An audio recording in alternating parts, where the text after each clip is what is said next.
O trabalhador inculto é apegado demais aos seus costumes para deixar-se influenciar por novidades. O homem de espírito superior tem aquela intelecção direta e pessoal que prescinde da aprovação grupal e até a despreza.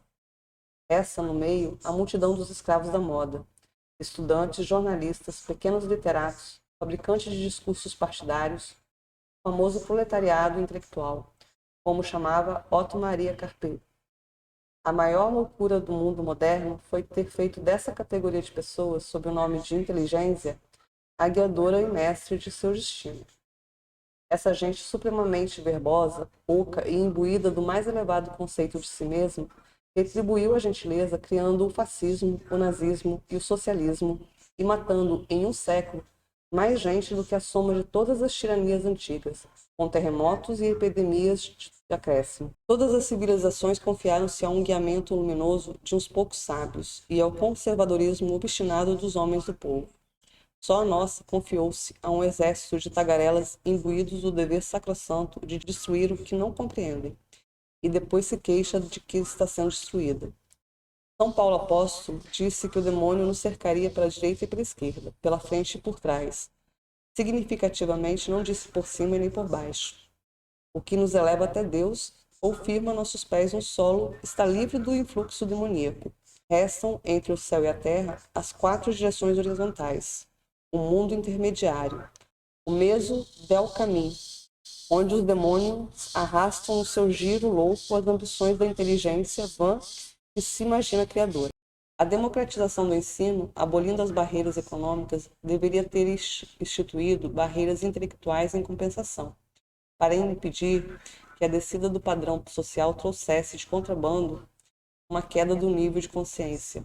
A massa de neoletrados, lisonjeada até as nuvens, corre às escolas, às livrarias, à mídia, aos teatros e aos cinemas para receber sua ração diária de lixo.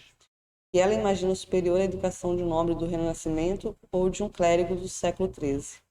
Qualquer garoto de escola, incapaz de soletrar, se crê um portador das luzes, por haver nascido depois de Platão.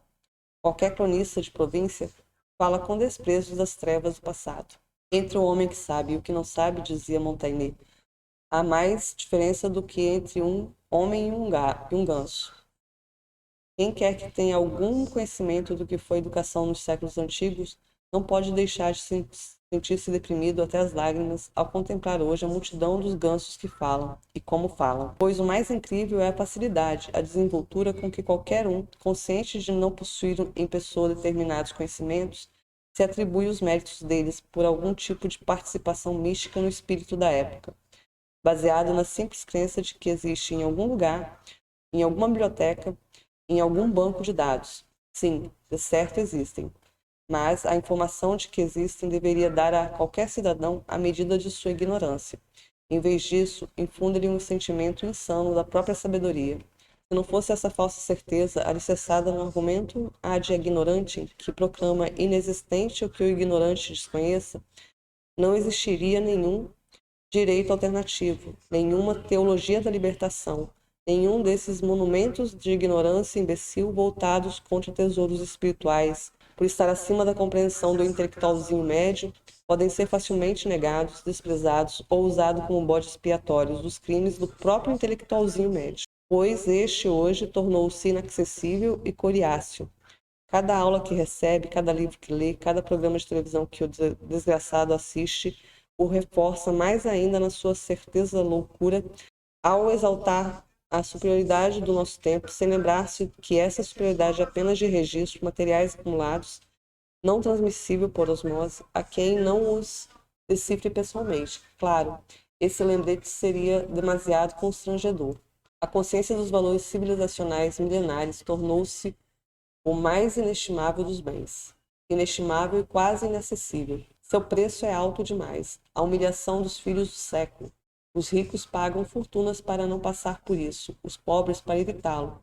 Derramam o próprio sangue em revoluções inúteis. Não é a menor das ironias da situação o fato de que, sem deixar de percebê-la por completo, a inteligência, em vez de reconhecê-la como obra sua, culpe por ela algum fator econômico-social externo, promovendo coisa melhor para a próxima sociedade, a ser sacada da cartola de algum direito alternativo ou teologia da libertação, E assim o mal se perpetua, fortalecido pelas promessas de extingui-lo. Contra essas promessas resta a pergunta: o que sobrou de 80 anos de produção escrita da inteligência soviética?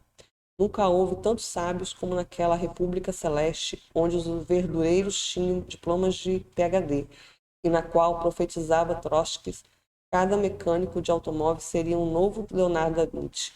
Onde foram parar aquelas toneladas de tratados, teses acadêmicas, de ensaios magistrais? Nada sobrou. Nem mesmo na China se lê mais essa formidável porcaria. Nem em Cuba. Mas isso não é problema. Se a importação de tolices soviéticas acabou, a produção das universidades ocidentais tornou-se autônoma. Não haverá escassez de negros e chomskys no mercado.